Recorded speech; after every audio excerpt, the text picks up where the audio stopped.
You ask Tiger to calculate. This deals with finding the midpoint between 2 points. The midpoint between the 2 points is -2, 7.5. Let's solve it step by step. Plot the 2 points and calculate the midpoint using the formula. The coordinates of point 1 are x1 equals -6, y1 equals 7. The coordinates of point 2 are x2 equals 2, y2 equals 8.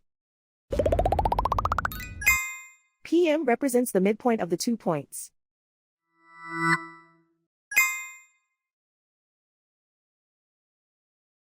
Use the x values in the midpoint formula to find the midpoints x.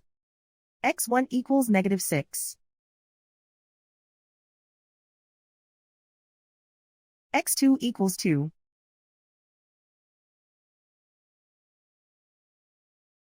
Simplify the arithmetic.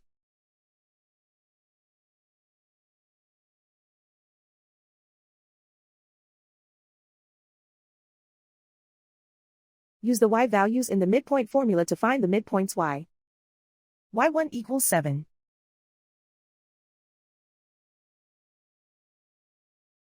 y2 equals 8.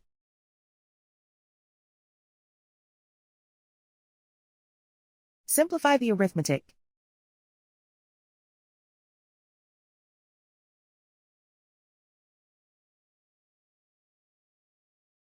And so, the midpoint is -2, 7.5.